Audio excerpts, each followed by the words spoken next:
ज्या दुर्गांना किल्ल्यांना युनेस्कोने world heritage site म्हणून दर्जा दिला, तिथे आपण रॅपर टाकतो, तिथे आपण बाटल्या टाकतोय, तर याबद्दल ती लोकांना सेन्स असणं गरजेचं आहे. रायगड कधीही जिंकला गेला नाहीये.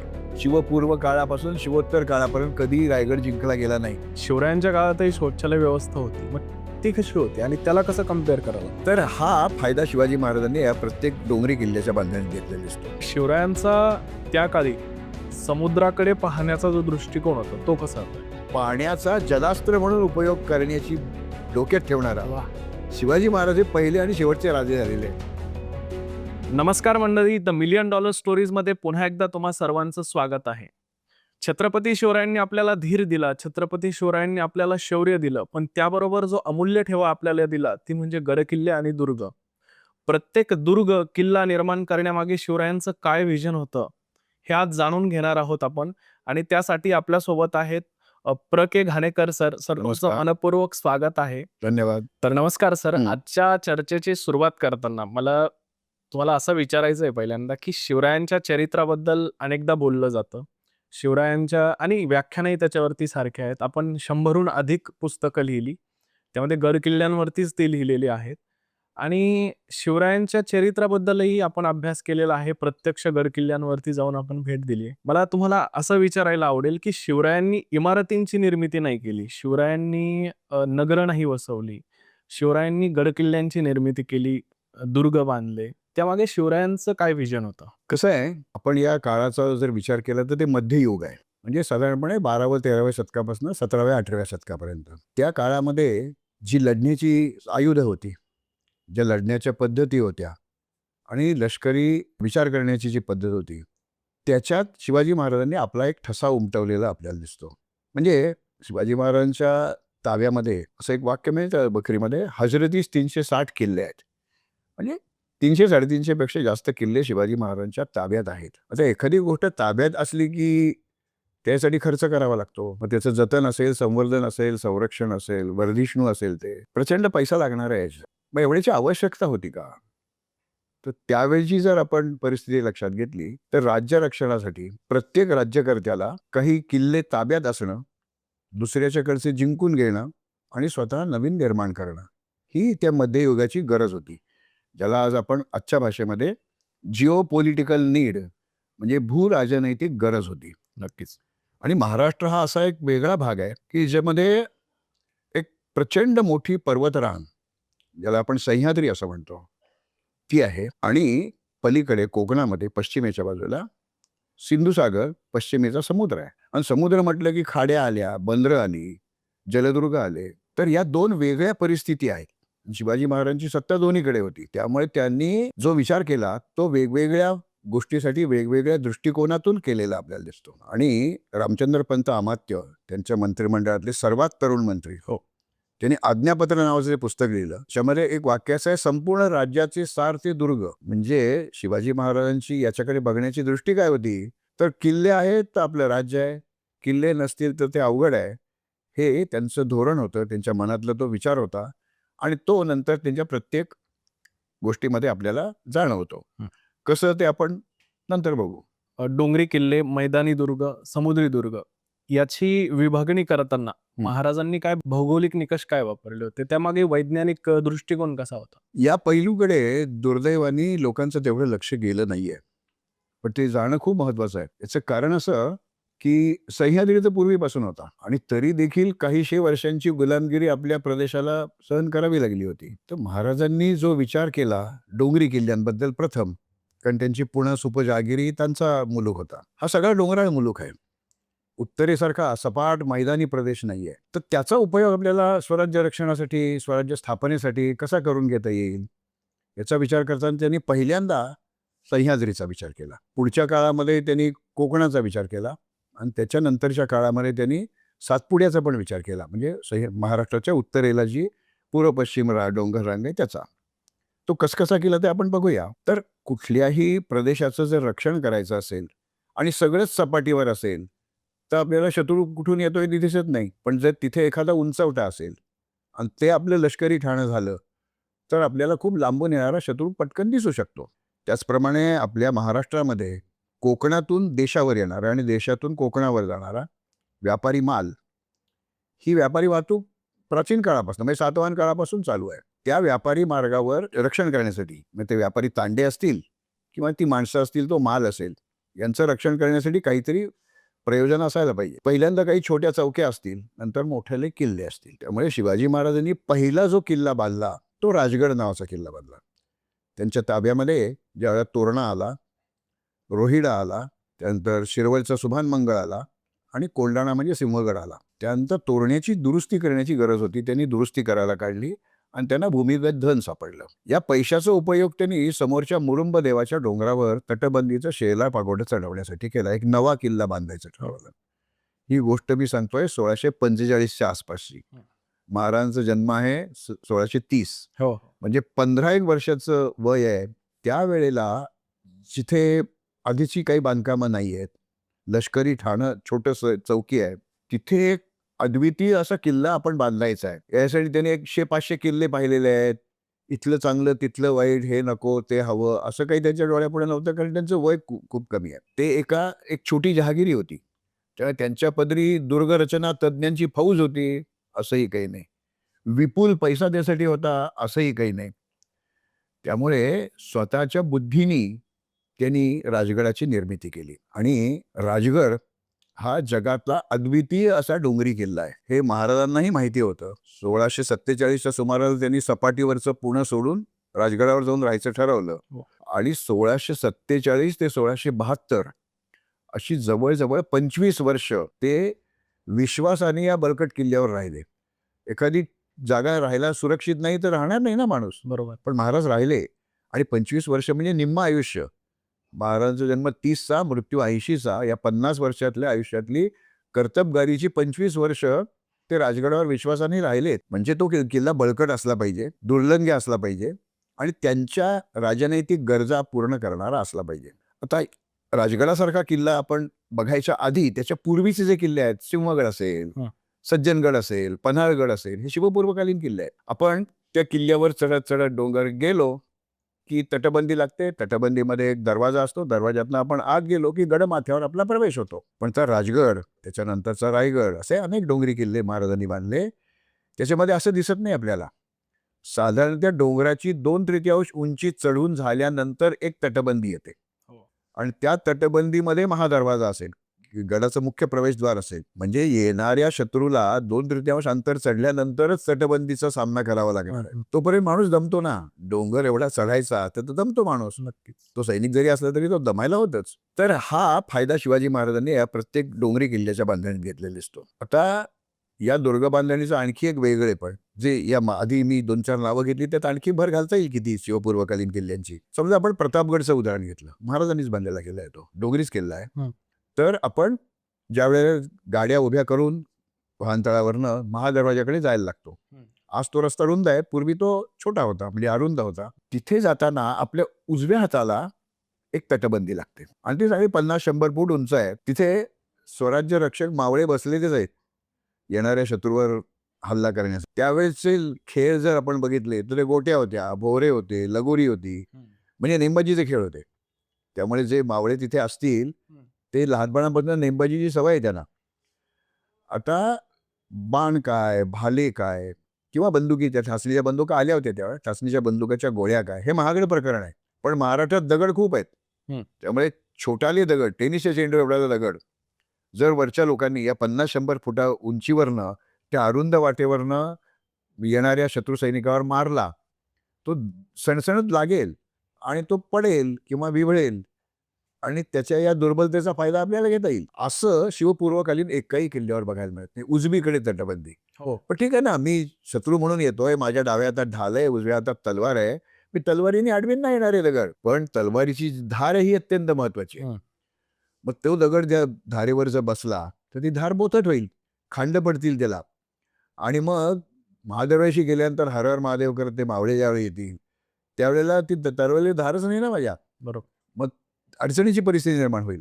पण ठीक आहे, डाव्या हातात ढाल आहे, ती सुद्धा आपण अशी करून जाऊ शकतो. नाटकामधनं, सिरियल्समधनं, सिनेमातनं बोल ढाल, त्याला मागच्या बाजूला एक मूठ बसवलेली आणि ते तव्यासारखं ते त्याला मागे मूठ, अशी ढाल जगामध्ये कुठेही नसते. जगातल्या एकाही ढालीला मूठ नाही. तर ती ढाल समजा आपण समोर न पाहिली तर 1, 2, 3 आणि 4 अशी 4 पितळी, चांदीच्या काय फुले असतात, लोखंडी सुद्धा असतात. तशी ढाल समजा आपण अशी उभी कापली तर आपल्या लक्षात येईल की मागच्या बाजूला त्याचा हात आहे, समोरच्या बाजूला शत्रूची जागा आहे. तर इथे अशा आकाराचं गुळखं असतं. 4 असं ते लोखंडाचं असतं, पोलादाचं असतं आणि त्याचं हे फासकं ठेवलेलं आहे. इथे ढालीचा भाग आहे. आता हे उचकटून जाऊ नये म्हणून त्याच्यावरती फुली लावलेली आहे. म्हणजे असे 1, 2, 3, 4 लावले आहेत. आता इथे मी हात धरायचा, माझ्या हाताला चांबड्याच्या वादीनी ते गुळक्यामध्ये ते ओवून ते बांधायची ढाल. म्हणजे माझ्या ढालीला एवढा सपोर्ट मिळेल. हे नुसतं असेल तर ती जोरात आघात झाला तर ते पडेल ती ढाल. हे असं असल्यावर ती बांधून ठेवल्यावर नाही असं होत.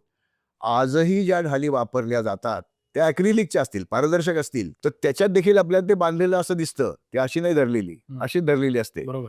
आणि ते चामड्याच्या वादीच्या ऐवजी ते नायलॉनच्या दोऱ्याने बांधतात. म्हणजे बांधायचं तेच, फक्त साधन बदललंय. चामड्याच्या वादीच्या ऐवजी दोरखंड घेतले. आता ही ढाल मी ज्यावेळेला अशी करून पळत त्या अरुंद वाटेवरून तिकडे जाईन, तेव्हा माझा पाय पायात अडकेल, पडेन. पडलो की वरनं भाला किंवा बाण येईल, संपलं. म्हणजे शत्रूला अडचणीचं काय ठरणार आहे, तर त्याच्या उजव्या हाताला तटबंदी असलेलं अडचण. मग तुम्ही तो राजगडचा दरवाजा घ्या, प्रतापगड घ्या, राजगड कुठलाही तुम्ही शिवनिर्मित कुठल्याही किल्ल्याचं बघितलं हे असं आहे. मग ही शत्रूची अडचण त्यांनी लक्षात घेतली आणि त्याप्रमाणे म्हणजे पहिल्यांदा मी सांगितलं 2/3 उंची, नंतर हे उजवीकडे तटबंदी असणं आणि त्यानंतर दरवाजाशी ज्या वेळेला मी पोचेन तेव्हा मला दरवाजा कुठेही दिसतच नाही आहे. दरवाजा समोर आहे, उजवीकडे आहे का मागच्या बाजूला आहे, काही कळत नाही. म्हणजे तुम्ही प्रतापगडचं उदाहरण घ्या किंवा रायगडचं उदाहरण घ्या. हे पाहिलेले किल्ले आहेत म्हणून मी ती नावं घेतोय. तर मी ज्या वेळेला असा तिकडे चाललोय, महादरवाजा इथे आहे, तर मी चाललोय म्हणजे माझं तोंड या बाजूला आहे. त्या दरवाजाच्या पुढे 2 बुरुज आहेत, एक छोटा आणि एक मोठा. या दोघांच्या कवेमध्ये तो दरवाजा असणार आहे. म्हणजे दरवाजाचं तोंड या बाजूला आहे.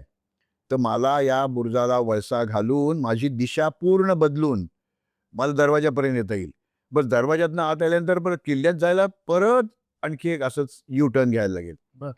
म्हणजे या सगळ्या रचनेला नंतर मी त्याच्याबद्दल थोडंसं बोलीन. गोमुखी रचना असं म्हणतात. त्याचा गायीच्या तोंडाशी काहीही संबंध नाही. ती पूर्वी एक जप करायचे लोक, ती जपमाळ ठेवण्यासाठी एक अशी पिशवी असते, ती एल आकाराची असते.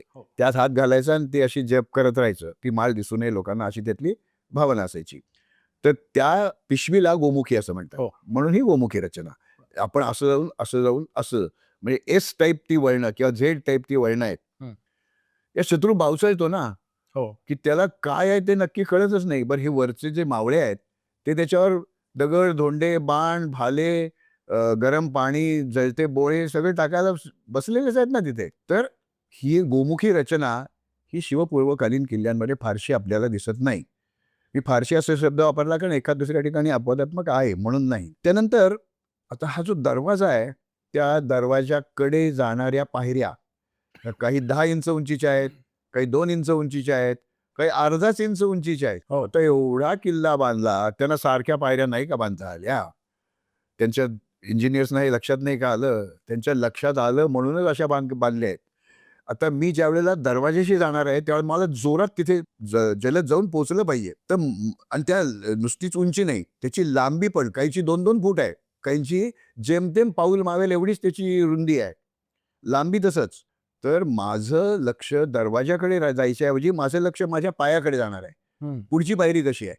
ती कमी उंचीची असेल तर मला वेगळ्या पद्धतीने पाऊल टाकलं पाहिजे, जास्त उंच असेल तर मला आणखीन वेगळं. म्हणजे शत्रूचं लक्ष त्याच्यापासून बाजूला घेणं हे या पायऱ्यांमुळे साधतं. ते शिवपूर्वकालीन किल्ल्यांवर अशा पायऱ्या दिसत नाहीत. असं मी जे काय 300 किल्ले पाहिले त्यातनं माझं हे अनुभवातलं ज्ञान आहे. असं लिहून नाही ठेवलेलं कोणी, पण आज त्या पायऱ्या दिसतात ना आपल्याला. काही खोदीव आहेत, काही बांधीव आहेत. आता आपण जे बोललो ते रणनीतीचा भाग झाला, शिवरायांच्या व्हिजनचा भाग झाला. पण कुठेतरी मला असं वाटतं हे निर्माण करण्याच्या पायाशी लोकांचं समर्पण आहे, मावळ्यांच्या निष्ठा आहेत. तर म्हणजे हिरोजी इंदोलकरांना ज्यावेळेस शिवराय म्हणाले, की आता काहीतरी मागा, त्यावेळेस त्यांनी पायरीपाशी जागा मागितली. म्हणजे सेवेस ठायी तत्पर हिरोजी इंदोलकर. तर ह्या निष्ठा शिवरायांनी कशा निर्माण केल्या त्या मावळ्यांना? कसं आहे, कुठलाही नेता हा आपल्या वर्तणुकीवरनं लोकांचा विश्वास मिळवतो आणि आपण जे करतोय ते अनुकरणीय आहे आणि जो त्याचा जो कार्यकर्ता असेल किंवा त्याचा सहकारी असेल, तो जर अडचणीत सापडला तर आपला नेता आपल्यासाठी धावून येईल याची खात्री ज्या वेळेला असते त्यावेळेला माणूस समर्पण करू शकतो. मग शिवाजी महाराजांच्या कुठल्याही प्रसंगातलं तुम्ही उदाहरण घेतलं तर सिंहगड घेतला तर सिंहगड या 12 किल्ल्यांच्या यादीत नाही आहे, पण तानाजी मालुसऱ्यांचं बलिदान आपल्याला माहिती आहे. पण नंतर त्यांचं कुटुंब उघड्यावर नाही पडलं. त्यांच्या कुटुंबाला योग्य ती जबाबदारी दिली, स्वराज्याच्या सेवेमध्ये सामावून घेतलं. पारगड नावाचा जो चंदगड तालुक्यातला किल्ला आहे, तिथलं मालुसरे मंडळींना त्याची किल्लेदारी दिली. आजही ती मालुसरे मंडळी पारगडावर राहत आहेत. म्हणजे 300-350 वर्ष झाली. त्यांनी शब्द दिला, आम्ही या किल्ल्याचं रक्षण करू आणि ते अजून त्यामुळे ते राहतात असं ते लोक सांगतात. किंवा बाजीप्रभू देशपांडे असतील, मुरार बाजी देशपांडे. मी मुद्दाम असं का म्हणतोय, तर मुरार हे त्यांचं नाव आहे, बाजी त्यांच्या वडिलांचं नाव आहे. मुरार बाजी असं काही नाही आहे. मुरार त्यांचं नाव आहे, बाजी त्यांच्या वडिलांचं नाव आहे. बाजींच्या वडिलांचं नाव मुरारच आहे आणि आपल्या दिवंगत आजोबाचं नाव मुलाला नातवाला देणं ही त्यावेळची पद्धत होती. तर ते मुरार बाजी देशपांडे यांच्याही बाबतीत तसंच आहे. ते किंजळलीचे आहेत, खाली कोकणातले आहेत, पण त्यांच्या कुटुंबाची नंतर काळजी घेतली गेली. असं प्रत्येक सहकार्याबद्दल झालं. आणि शिवाजी महाराज ज्या वेळेला शक्य आहे, आवश्यक आहे, त्या ते स्वतः पुढे जात होते. म्हणजे नुसती ऑर्डर दिली जा, म्हणजे औरंगजेब कसा करायचा, आधी जसवंत सिंगाला पाठवलं, जयसिंगाला पाठवायचं, असं नाही करत बसले ते.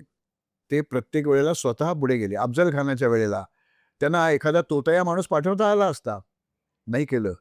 म्हणजे मी स्वतः समर्पण करायला तयार आहे, मी माझं शौर्य दाखवून शत्रूला गारद करायला तयार आहे, हे ज्या वेळेला लिडिंग फ्रॉम द फ्रंट असं सध्याच्या भाषेत म्हणतात.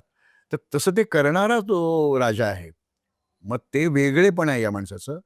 आणि आपला राजा स्वतःसुद्धा जीव धोक्यात घालून येऊ शकेल याची खात्री ज्यावेळेला असते त्यावेळेला माणूस ते करतो. ज्यावेळेला पन्हाळगडावरनं विशाळगडाकडे जायची वेळ आली, त्यावेळेला शिवाजी काशीद किंवा त्याचं लोक त्याला शिवा काशीद असं म्हटलं जातं. तर आदरार्थी म्हणायला काहीच हरकत नसते. हे त्यांचा जो व्यवसाय होता, त्या व्यवसायाच्या दृष्टीने शिवाजी महाराजांच्या फार कमी संपर्कात आलेले होते. पण तरीसुद्धा आपला जीव जाणार आहे ह्याची माहिती असताना ते पालखीत बसून गेले. नाभी समाजाचे होते. हां, तर ते समर्पण त्यांना माहिती आहे आपलं कुटुंब उड्यावर नाही पडणार. खालच्या नेवापूरचे ते राहणारी मंडळी आहेत. तर नंतर देखील आपली काळजी घेतली जाईल याची खात्री त्यांना होती. त्यामुळे जसं त्यांची रणनीती वेगळी आहे, तशी सामाजिक अभिसरणाची जी त्यांची प्रक्रिया आहे आणि त्याच्यामध्ये त्यांनी कुठच्याही जाती, धर्म, जात काही काही त्याचा विचार नाही केलेला. त्याला हा वकूफ आहे त्याचा, हे त्याचं एक्सपर्टाईज आहे, तो आपल्या स्वराज्यासाठी वापरायचा आहे. एखादे माणूस खूप समुद्रामध्ये चांगली जहाजं चालवत असेल, त्याला खूप लांबच्या गोष्टीचा आधीचा अंदाज येत असेल, तर त्या माणसाला नौदलामध्ये त्यांनी जागा दिली आहेत ना. मग ते लाय पाटील असतील, मैनाक भंडारी असतील, आणखीन बरीच नावं घेता येतील. तर त्याचं जे काही वकूफ आहे, त्याचं जो काही हुन्नर आहे, त्याला आपल्या स्वराज्याच्या कामात कसं गुंतवून घेता येईल, हे त्यांनी बघितलं आणि त्याप्रमाणे त्यांनी केलं. म्हणजे एक उदाहरणच तुम्हाला सांगतो. शिवाजी महाराजांच्या राज्याभिषेकानंतरचा हा भाग आहे. नवीन नाणी पडली. होन ही सोन्याची आणि तांब्याची नाणी, त्याला शिवराई आपण म्हणतो. ओबडधोबड आहेत. अगदी पूर्ण गोल म्हणजे वर्तुळाकृती अशी ती नाही आहेत. जरा ओबडधोबड आहेत. अक्षरं देखील नीट उमटलेली आहेतच असंही नाही. तर त्यांच्याकडे ब्रिटिश कंपनीचे लोक आले, ईस्ट इंडिया कंपनीचे, आणि ते म्हणाले, आम्ही तुम्हाला याच्यापेक्षा सुंदर नाणी पाडून देतो. ही बघा आमची नाणी. मग त्यांनी दाखवली. ते म्हणाले, ठीक आहे, मी माझ्या पंतप्रधानाला एवढा पगार देतो, तुम्हाला किती अपेक्षित आहे? ते म्हणले, नाही, तुम्ही आम्हाला ऑर्डर द्या, तेवढी नाणी आम्ही तुम्हाला पाडून देऊ. शिवाजी महाराज म्हणाले, हे नाही जमणार, कारण मी तुम्हाला 50,000 नाणी पाडायला सांगितली आणि तुम्ही 60,000 किंवा 1,00,000 नाणी पाडली, तर ती मी ज्या नाण्यांची जबाबदारी घेतोय त्याची किंमत ती होणार नाही ना, राहणार नाही ना. खोटी नाणी येतील ती बाजारात, ते नाही जमणार. तुम्ही इथे या आणि नाणी पाडा. मग ते फिसकटला सौदा तो. ती मंडळी दारापर्यंत गेली आणि त्याने शिवाजी महाराजांनी परत बोलावलं, की तुम्ही नाणी किती वर्ष पाडता, इतकी सुंदर नाणी आहेत ते? ते म्हणले, 122 वर्ष आम्ही ती नाणी तयार करतोय. 1,200 वर्षानंतर माझी नाणी इतकीच चांगली असतील. म्हणजे आत्ता ते नाही चांगलं दिसत आहे, पण माझ्या माणसांवर एवढा विश्वास आहे, की काही वर्षांनी ट्रायल एरर मेथडनी आम्ही सुधारू आणि ती खात्री आहे, म्हणून आजची ओबडधोबड नाणी मी बाजारात आणतोय. हा जो आत्मविश्वास आहे त्यांचा, असं प्रत्येक गोष्टीत त्यांचं बघायला मिळतं. किंवा एखादा माणूस विद्वान आहे, तो काही हातात तलवार घेऊन लढायला येणार नाहीये. बरोबर. तर त्याच्यावर विश्वास ठेवायचा का? त्याचा राज्यासाठी काही उपयोग करून घ्यायचा का? तर शिवाजी महाराजांनी अनेक ग्रंथ रचवून घेतले. त्यांनी आज्ञा दिली आणि त्याप्रमाणे ते ग्रंथ रचले गेले. उदाहरणार्थ राजव्यवहार कोश नावाचा एक हो. कोश आहे. त्याचं वेगळेपण असं आहे की शिवाजी महाराजांनी स्वधर्म, स्वभाषा, स्वदेश याच्यावर प्रेम करायला शिकवलं. पण त्यावेळेच्या मराठी भाषेमध्ये क्रियापद मराठी सोडले तर बाकी सगळे शब्द उर्दू, फारसी, अरबीच असायचे. हो. मग ते बदलायला पाहिजे आपल्याला. मग काय करायला पाहिजे? तर एखाद्या तज्ञ माणसाला सांगितलं पाहिजे, "तू प्रत्येक शब्दाला प्रतिशब्द दे मला." हं. मी माची नाही म्हणणार. माची हा शब्द फारसी आहे. हे नाही मी वापरणार. बालेकिल्ला मी शब्द नाही वापरणार. तोही फारसी आहे. मग उपत्यका, आदित्यका, बालेकिल्ला बालेकिल्ल्याला आदित्यका आणि तो बाला ई किल्लाह असा तो शब्द आहे. तर ते शब्द किंवा किल्ला नको, गड, कोट असे शब्द वापरायचे. त्यांनी ज्या माणसाला, ज्या विद्वानाला सांगितलं, त्या राजगार दुलडीराज व्यास आणि आणखी एका तज्ञाला सांगितलं, की तुम्ही प्रत्येक शब्दाला प्रतिशब्द मला मिळवून द्या आणि ते आम्ही याच्यापुढे वापरणार आहोत. आता त्या पत्र पाठवलं त्यावेळेला काही बाकीची साधनं होती. लेखीच काय ते कळवायचं असेल एकमेकांचं. शत्रूलाही कळवायचं, मित्रालाही कळवायचं. ते पत्रच पाठवायला लागायचं. तर प्रत्येक पत्राला एक मायना असतो. म्हणजे आता काय तसे मायने वापरत नाही आपण, पण त्यावेळेला होते पद्धत. कोणाला काय मायना वापरायचा हे उर्दू, फारसीमध्ये, अरबीमध्ये ठरलेलं होतं. शत्रूला काय संबोधित करायचं आणि मित्राला काय ते होतं तिथे. तसं मराठीत आलं पाहिजे. मग बाळाजी अवजी चिटणीसांना त्यांनी लेखनालंकार नावाचा एक ग्रंथ रचायला सांगितला. तर त्यांनी या प्रत्येकचे मायने तयार केले. मित्राला लिहायचं असेल तर, नातेवाईकाला लिहायचं असेल तर, परराज्यातल्या माणसाला लिहायचं असेल तर ते मायने ठरवले. आणि मग ते सगळे पुढे वापरायला लागले लोक. म्हणजे अगदी नाना फडणवीसांच्या काळापर्यंत ते मायने वापरले जात होते. म्हणजे मराठी भाषेमध्ये ही एक क्रांती त्या व्यक्तीने केलेली दिसते. किंवा त्यावेळेला जी नाणी सबंध देशभर प्रचलित होती त्याच्यावर हे अपसव्य लिपीमध्ये म्हणजे उजवीकडून डावीकडे लिहित जाणारी जी लिपी असते, उर्दू, अरबी, फारसी या सगळ्या उजवीकडनं डावीकडे लिहित, आपण डावीकडनं उजवीकडे लिहित जातो. अक्षरं देखील आपल्याला लक्षात येत नाहीत कारण ती आपल्या इथली नाहीच आहेत, ती परभागातलीच आहेत. उर्दूने ती स्वीकारलेली एवढे, उर्दू ही भारतीय भाषा आहे. त्यावेळेला देवनागरीमध्ये मजकूर असलेली नाणी शिवाजी महाराजांनी वापरात आणली. बरं. आता समजा आज मला एखादं नाणं दिलं किंवा हे नवीन छापलेलं रुपयाचं नाणं आहे आणि त्यात अगम्य भाषेमध्ये, अगम्य लिपीमध्ये काहीतरी मजकूर लिहिला असेल तर मी म्हणजे उदाहरणार्थ घ्यायचं तर समजा चिनी लिपीत त्याच्यावर मजकूर लिहिला ₹1 असा, तर मी पटकन घेणार नाही ना नाणं ते. मी म्हणेन जरा दुसरं जुनं असलं तर मला द्या, हे नको. माझं नाणं हे एका सार्वभौम राज्याचं नाणं आहे. त्याच्यासाठी राजा आणि राजव्यवस्था जबाबदार आहे. तुम्हाला याच्यात काही अडचण होणार नाही, तोटा येणार नाही याची खात्री ज्या जनसामान्यांना पटेल तेव्हा ती नाणी स्वीकारतील. त्याप्रमाणे ती नाणी वापरात राहिली आणि अगदी 150 वर्षापूर्वीपर्यंत या शिवराया वापरत होत्या. म्हणजे माझी आजी जर आता असती, आता मीच 80च्या घरात आलोय, ती आजी असती तर 250 वर्षाची असती. तर 250 वर्षापूर्वी ती बाजारात शिवराई घेऊन गेली आणि तिने काय मीठ, मिरची, लिंबू, आलं जे काय पाहिजे, कढीपत्ता हे त्या शिवराईत तिला विकत मिळत होतं. म्हणजे महाराज गेल्यानंतर 250 वर्षापर्यंत ते नाणं म्हणून चालत होतं. ही लोकांची त्या शिवराई मागे असलेली भावना आहे की हे नक्की चांगलं नाणं आहे, हे आपलंच नाणं आहे. ही नाणक क्रांती त्यांनी केली. मग आपल्याला आपल्या दुर्दैवाने धर्म बदलावा लागला.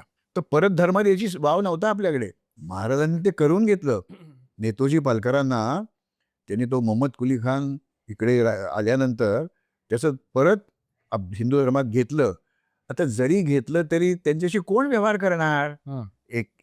एकदा तो बाटून गेलेला आहे. शिवाजी महाराजांनी त्याला आपली त्याचा जो जानोजी पालकर म्हणून एक नेतोजी पालकर, त्यांचा मुलगा आहे का पुतण्या आहे माहीत नाही आपल्याला, का भाचा माहीत नाही, पण ते जानोजी पालकर, त्या जानोजी पालकरांना आपली मुलगी दिली, राजकन्याशी त्याचं लग्न करून दिलं. आता तर त्या कुटुंबाला स्वीकारलंच पाहिजे लोकांनी. बरोबर. म्हणजे आपल्या हातनं म्हटलं तर एक मोठं पातच झालं होतं. आपण परधर्मात गेलो होतो, त्या बादशाची सेवा करत होतो काही वर्ष. परत आल्यानंतर आपल्याला पूर्वीचं स्थान इथे मिळवून दिलं जाईल याची खात्री या उदाहरणावरनं लोकांना कळायला लागली ना. त्यामुळे शिवाजी महाराजांनी माणसं कशी जोडली हे खूप महत्वाचं आहे. मी आता वेगवेगळ्या यातली उदाहरणं घेतली. लष्करीच्या संदर्भात तर आहेच आहेत. सगळे त्यांचे मावळे, त्यांचे सेनापती, सरदार हे लढाऊच आहेत. आता युनेस्कोने वर्ल्ड हेरिटेज साईट म्हणून 12 किल्ल्यांना, दुर्गांना दर्जा दिला. या गौरवाकडे तुम्ही कसं पाहता? म्हणजे याचं वास्तव काय आहे? कसं आहे की जागतिक पातळीवर कुठल्याही गोष्टीला मान्यता मिळणं हे नेहमीच चांगलं असतं. म्हणजे जगाचं लक्ष तिकडे जातं. बरोबर. का आत्तापर्यंत जेमतेम 1,500 जागा अशा आहेत की ज्यांना युनेस्कोची मान्यता मिळाली आहे. बरोबर. आणि जगभरातल्या सगळ्या याच्यात. त्यामुळे महाराष्ट्र म्हणण्यापेक्षा शिवस्वराज्यातल्या 12 किल्ल्यांना युनेस्कोचं मानांकन मिळालं ही गौरवास्पद गोष्ट आहे. आता हे कोणत्या शीर्षकाखाली मिळालं हे खूप महत्वाचं आहे. मराठा मिलिटरी आर्किटेक्चर म्हणजे शिवकाळामध्ये किंवा इतिहास काळामध्ये मराठा याचा अर्थ महाराष्ट्रात राहतात ते मराठे.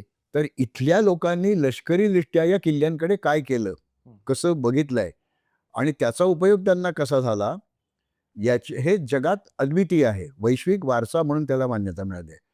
असं राजस्थानमधले 6 किल्ल्यांना मान्यता मिळाली आहे. दिल्ली आग्राच्या किल्ल्यांना मिळालेली आहे.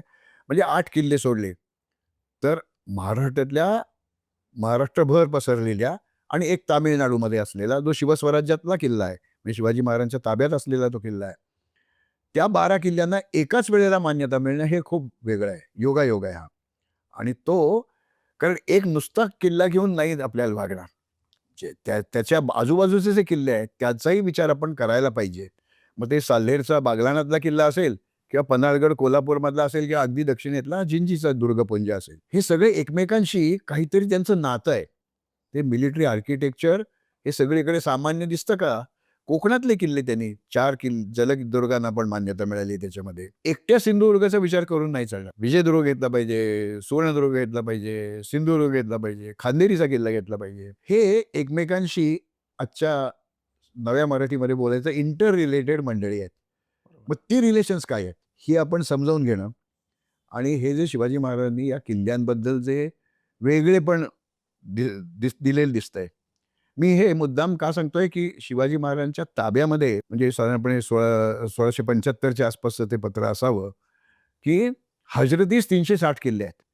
म्हणजे शिवाजी महाराजांच्या ताब्यात 350 पेक्षा जास्त किल्ले आहेत असं ते त्यांच्या ह्याच्यात लिहिलं आहे. पण मग याच व्यक्तीकडे 10 वर्षापूर्वी परिस्थिती काय होती?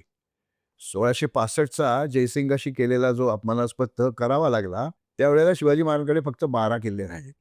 23 किल्ले मोगलांना देऊन टाकावे लागले. ही गोष्ट आहे 1665. 1675 10 वर्षात 350 पेक्षा जास्त किल्ले. हजरतीस 360 किल्ले आहेत. म्हणजे किती पट झालं?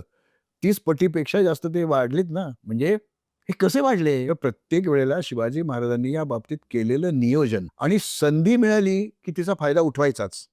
उदाहरणार्थ तुम्हाला सांगतो 10 नोव्हेंबर 1659ला अफजल खानाचं पारिपत्य या प्रतापगडाशी झालं. 28 नोव्हेंबरला महाराज पन्हाळगड जिंकून पन्हाळ्यावर उभे आहेत. प्रतापगड ते पन्हाळगड याच्या दरम्यान जो मुलूक आहे तिथे असलेले 15 किल्ले महाराजांच्या ताब्यात आलेले आहेत. म्हणजे इकडे प्रतापगड आणि तिकडे पन्हाळ्यामध्ये काही नाही असं नाही आहे. मधले पण किल्ले मिळाले. कसं काय मिळाले हो? जे किल्ले जिंकायला औरंगजेबाला वर्ष लागत होतं ते 18 दिवसात 15 किल्ले. तर महाराजांनी जो काही अभ्यास केला होता म्हणजे केलेला दिसतोच आहे की या सगळ्या किल्ल्यावरचं लढाऊ सैन्य अफजल खानाच्या सैन्यात आलेलं आहे. तर किल्ल्यावर कोण आहेत? आचारी पाणकीन बाजार बोंडगेच आहेत. आता त्या लोकांना असं वाटत होतं की एकतर शिवाजी महाराजांना मारून किंवा पकडून अफजल खान विजापूरला जाणार त्याच्यावर त्यांचा ठाम विश्वास होता. पण झालं उलट. त्या अफजल सारख्या दैत्याला शिवाजी महाराजांनी मारून ते शिवाजी महाराज आपल्या किल्ल्याच्या पायथ्याशी जिंकायला आलेले आहेत. वेकंट पोझिशन्स मिळाली. ही संधी आयुष्यात परत कधीही कोणालाही मिळाली नाही, मिळणार पण नाही. शत्रूचं वैगुण्य काय आहे? नाही लढाऊ सैन्य तिथे. मग आत्ताच ताब्यात घेऊन टाका ना. पन्हाळगडचं जिंकायचंच आपल्याला. आता प्रतापगड बांधला. पन्हाळा आधीचा आहे तो घेतला. कशा करता प्रतापगड बांधला? जावळीचे मोरे त्या भागात कित्येक दशकं राज्य करीत होते. त्यांना नाही वाटलं की ते आपल्या मुलकात या गोड्या डोंगराच्या वर एक किल्ला बांधूया. त्यावेळेला जो व्यापार व्हायचा त्यावेळेचं एक आंतरराष्ट्रीय बंदर होतं महाड. हाट म्हणजे बाजार. मोठा बाजार म्हणजे व्यापारी उलाढालीचं मोठं केंद्र. आज जरी महाडच्या बंदरामध्ये किंवा महाडच्या परिसरामध्ये मोठी जहाजं येत नसली कारण आता खाड्या ओरून गेल्या आहेत. त्यावर आपण जंगलतोड केल्यामुळे सगळा गाळ त्या खाड्यांमध्ये साचलाय. पण पूर्वी बाणकोटपासनं आतमध्ये सावित्री नदीमध्ये महाडपर्यंत मोठी जहाजं येऊ शकत होती. त्यामुळे व्यापाराचं केंद्र महाड होतं. तिथे उतरलेला जो माल असेल तो कुठनं जात होता? वर विजापूरकडे किंवा देशावर. तर कोकणातलं आहे हे सगळं. तर पारघाट आणि रडतोंडीचा घाट किंवा आंबेनळी घाट तिथनं तो वर चढून सह्याद्री ओलांडून पलीकडे जायचं असं देशावर यायचा. मग याच्यावर जर लक्ष ठेवायचं असेल, याच्या त्या व्यापाऱ्यावर जर नियंत्रण मिळवायचं असेल, त्यातनं जर आपल्याला कर लादून महसूल मिळवायचा असेल, तो रोजचा रोज मिळणार आहे. आपल्याला प्रताप या गुड्या डोंगरावर एक किल्ला बांधायला पाहिजे. म्हणजे 1656ची गोष्ट आहे. त्यांनी मोरोपंतांना सांगितलं की इथे एक किल्ला बांधायचा आहे. त्याप्रमाणे आणि तो लवकरात लवकर बांधून पाहिजे. बांधला. त्या किल्ल्यामुळे या पारघाट आणि रतौंडीचा घाट दोन्ही किल्ल्या व्यापारावर महाराजांचं नियंत्रण प्रस्थापित झालं. त्यातनं मिळणारा महसूल महाराजांना मिळायला लागला. त्या आदिलशाहीचं नुकसान व्हायला लागलं. त्यांचं महसूल बुडाला. मग त्यांनी स्वारी करायचं ठरवलं. कोणाला पाठवलं? अफजल खानाला पाठवलं. एवढे सरदार होते. अफजल खानाला कशाला पाठवलं? तर हा जो जावळीचा सुभा आहे त्याच्या शेजारचा सुभा म्हणजे वाईचा सुभा. मध्ये फक्त महाबळेश्वरचा डोंगर आहे. त्यामुळे आपल्या घरात काय आहे याच्यापेक्षा दुसऱ्याच्या घरात काय चाललंय आपल्याला जास्त माहिती असतं. हा वाईच्या सुभेदाराला जावळीमधले इन्स अँड आउट्स माहिती आहेत. कारण तो शेवटी लष्करी सेनापती आहे तिथे. त्यामुळे त्यालाही माहिती आहे. तरीही अफजल खान आला. त्याला हे सगळं माहिती आहे. इथलं निबिड जंगल कसं आहे, वाटा कशा आहेत. शिवाजी महाराजांनी जे तंत्र वापरलं त्याचा सगळा तोफखाना हा सगळा वाईला ठेवून यायला लागलं. नंतर आल्यानंतर त्यांना त्या जंगलामध्ये काय एका ठिकाणी एवढं मोठं सैन्य मावणं शक्य नाही. इथे थोडं, तिथे थोडं, तिथे थोडं अशा त्याच्यावर आवट्या उभारून दिल्या. त्यांनीच उभारून दिल्या शिवाजी महाराजांनी. तुम्ही इथे थांबा, तुम्ही इथे थांबा. म्हणजे अफजल खानाचं सैन्य विखुरलं गेलं. त्याची एकत्रित ताकद संपली. तोफखाना तर तिकडेच राहिला. आणि ज्या जन्नीच्या टेंबावर तो शामियाना उभारला तो प्रतापगडावरून दिसतो काय चाललंय ते, पण खाल्लं काही दिसत नाही. ती जागा दिसत नाही. म्हणजे शत्रूला पूर्ण अंधारात ठेवून हे सगळं काम त्यांनी केलं. तिथे जी कलारग्याची झाडी किंवा कमरग्याची झाडी म्हणून आहे, त्या कमरग्याच्या झाडीत सैनिक लपवले होते. आणि तोफ उडवली की खाली अफजल खानाचे जे जिथे जिथे ती रावट्या तंबू आहेत, कॅम्प आहेत, तिथे जाऊन त्यांना उद्ध्वस्त करायचं. हे आधीच सांगितलेलं होतं. आता ती भेटीच्या वेळेला जी काय झाली झटापट ती आपल्या सगळ्यांना माहिती आहे. तो काही मी सांगणार नाही बा. पण जी तोफ उडाली ती इशारतीची तोफ होती. भेटीच्या याची तोफ नव्हती. इशारत मिळाली आहे सगळ्या जंगलात लपलेल्या आपल्या लोकांना. आणि ते सगळे मावळे त्या सैन्यावर तुटून पडले. पण त्यांचं ते वेगवेगळ्या ठिकाणी असल्यामुळे एकमेकात काही संबंध नव्हते की आमच्यावर हल्ला होतोय तुमच्यावर, असं काही कळलंच नाही. पळापळ झाली. बरं जंगल आहे ते सगळं, कुठून जाणार ना. जंगलात असं नाही पळता येत, रस्ता नाही येतो. तर प्रतापगडाचं भौगोलिक स्थान लक्षात घेऊन त्यांनी आपले सगळं याचं नियोजन केलं. आणि नंतर मग ते पन्हाळगडला कसे करता गेले. आणखीन 2 आंतरराष्ट्रीय बंदरं त्यावेळेला होती, राजापूर आणि दाभोळ. तिथनं जो व्यापारी मार्ग असायचा तो पन्हाळगडाच्या खालून विजापुराकडे जायचा. त्याच्यावर नियंत्रण पाहिजे असेल तर पन्हाळा ताब्यात पाहिजे. आता या सगळ्या किल्ल्यावरचं लढाऊ सैन्य अफजल खान सैन्यात गेलं होतं. त्यांचा फार नायनाट केला होता. म्हणून पन्हाळा पटकन जिंकता आला. एका दिवसात तो पन्हाळा ताब्यात आला. ज्या वेळेला या बातम्यांच्या लाटा विजापूरच्या दरबारात थडकत असतील, हा किल्ला गेला, तो किल्ला गेला, तो पन्हाळा गेला. पन्हाळा म्हणजे प्रचंड महत्वाचा किल्ला आहे, अत्यंत बळकट किल्ला आहे. आदिलशाही हादरून गेली. म्हणजे हे सगळं जे नियोजन आहे. पण त्यावेळेला पन्हाळगडाकडे जाताना समजा आदिलशहाला कुणकुण लागली, त्यांनी काहीतरी फौज पाठवली असती किंवा कोकणात त्यांचं जे काही आरमारी किंवा जे काही लष्करी बेस होते तिकडनं सैन्य आलं असतं. शिवाजी महाराजांनी त्याची तरतूद केली होती. त्या नेतोजी पालकराला विजापूरच्या बाजूला पाठवलं आणि दोरोजीला राजापूरच्या बाजूला पाठवलं.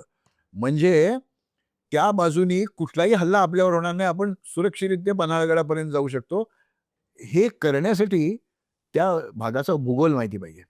बरोबर. त्या भागाची शत्रूची परिस्थिती काय ही माहिती पाहिजे आणि आपण काय करायला पाहिजे ह्याचं नियोजन त्यांनी केलेलं दिसतं. शिवरायांची रणनीती आपण सांगितली. त्यामागे शिवरायांचे कष्ट होते. तेवढं व्हिजन त्यांनी ठेवलं होतं.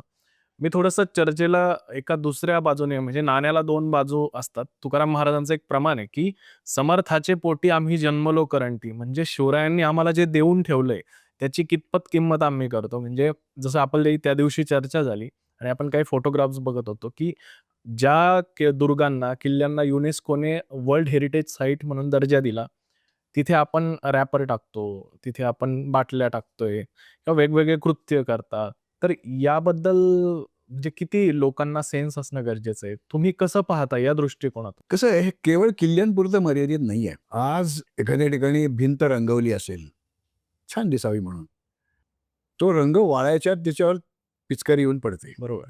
हे थुंकू नका हे सांगावं लागतं आपल्या देशात. ज्या पाटीवर लिहिलंय थुंकू नका त्याच्यावरच थुंकलेलं असतं. बरोबर आहे. इथे पार्किंग करू नका, त्या पाटीच्या खालीच आपण पार्किंग करतो. आपण म्हणजे जे करत असतील ते. तर हा आपला सामाजिक रोग आहे जो गावांमध्ये आहे, रस्त्यांवर आहे, तोच किल्ल्यांवर आहे. त्यामुळे मी ज्या वेळेला किल्ल्यावर गेलो, तेव्हा किल्ला स्वच्छ होता. त्या किल्ल्यावर जी काही फुलझाडं नैसर्गिकरित्या फुललेली असतील किंवा जे काही असेल ते साबूत आहे. मी जाऊन आल्यानंतर तसं पुढच्या लोकांना काही दिसणार नाही, याची तरतूद मी करायला पाहिजे का? तिथे मी कचरा टाकणार, तिथल्या ज्यातलं पाणी प्यायलं जातं अशा टाक्यामध्ये मी पाय बुडवून बसणार. ही आपला तो सामाजिक रोग जो आहे की अनास्था, कशाच्या बाबतीत काही विचार करायचा नाही, ह्या तिथेही दिसतो. अगदी 1.5 महिन्यापूर्वी मी राजगडवर जाऊन आलो. तिथे रस्त्याच्या पायवाटे म्हणजे खंडोबाच्या माळावरनं पाली दरवाजापर्यंत त्या रस्त्यावर अनेक ठिकाणी असे जाळ्यांचे पिंजरे तयार केले. 5-7 फूट उंचीचे की जास्तही आहेत, पाट्या आहेत, की तुमचा जो अविघटनशील कचरा आहे, मग ते प्लास्टिकच्या पिशव्या असतील, थर्मोकोलचे ग्लास असतील किंवा काय आणखीन काही जे असेल ते रॅपर्स असतील कसली तरी बिस्किटाची किंवा आणखीन, ती तुम्ही त्यात टाका.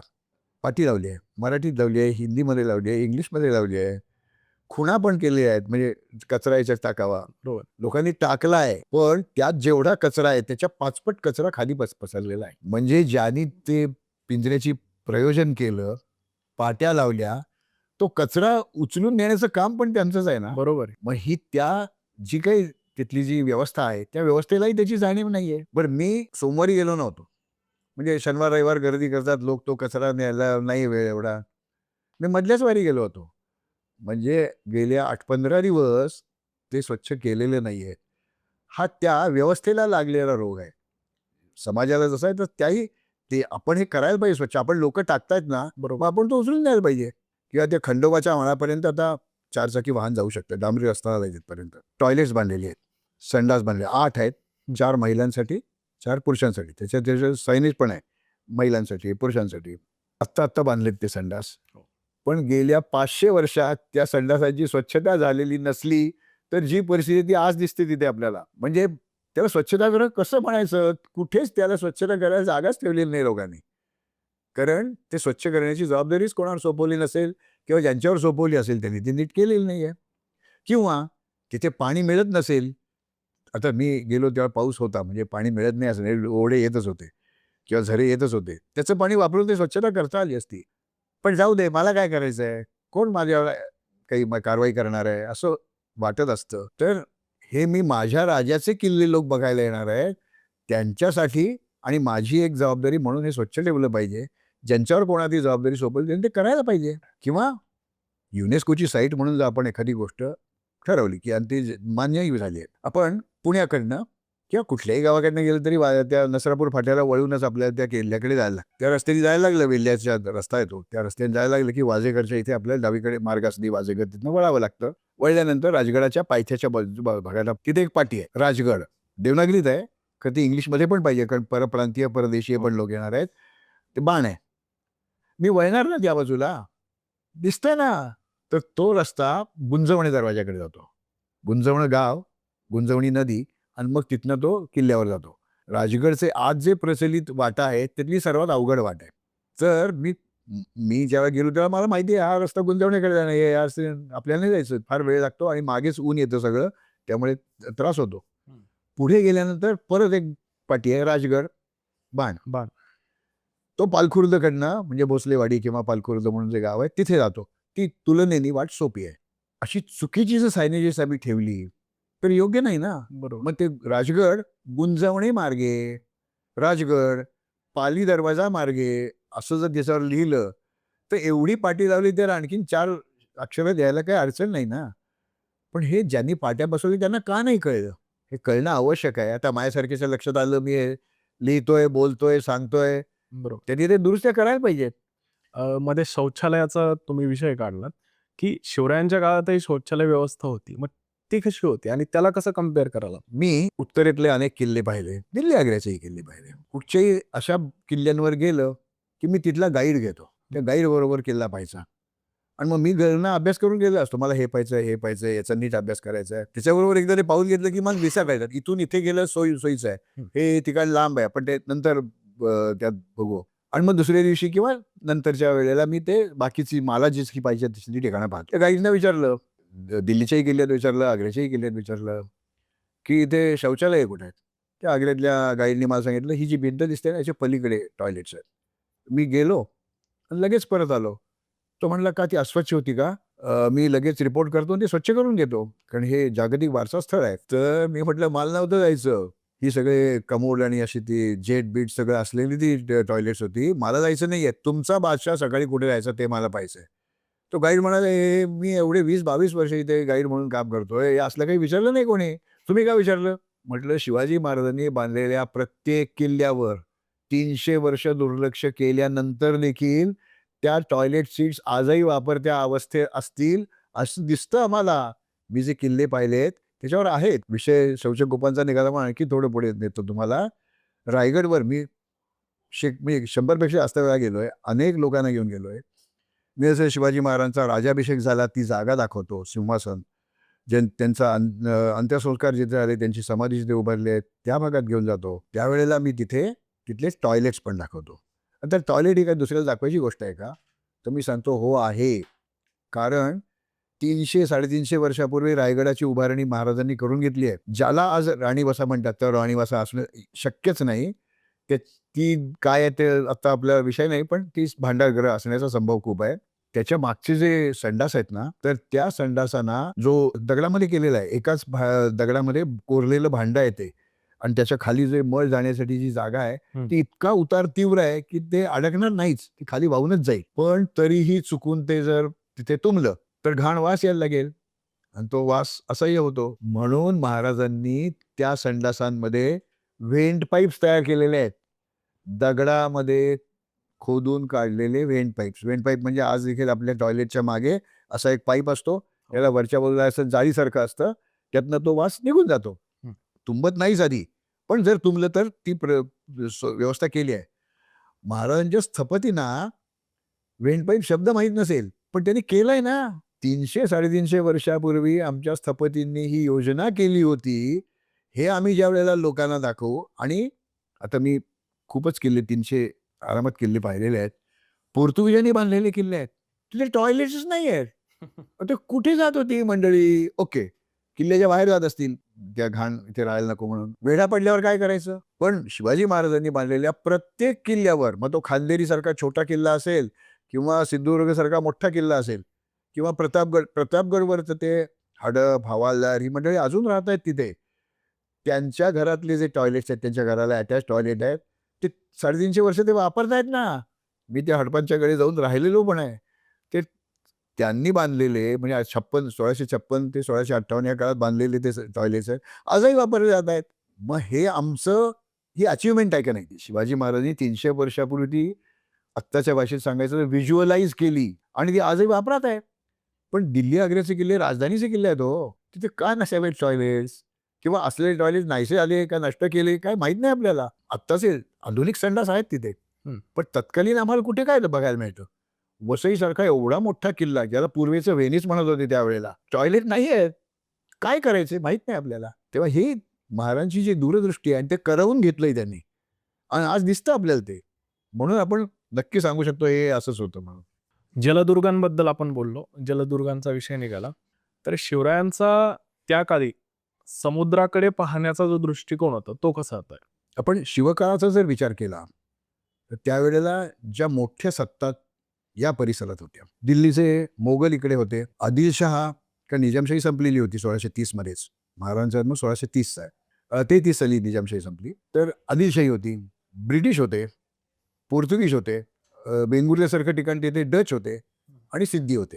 हे त्यांचे त्या परिसरातले शत्रू आहेत. त्यातले मोगलांकडे आरमार नव्हतं. जंजिऱ्याचा सिद्धी आहे त्याच्याकडे अत्यंत बलिष्ठ असं आरमार होतं.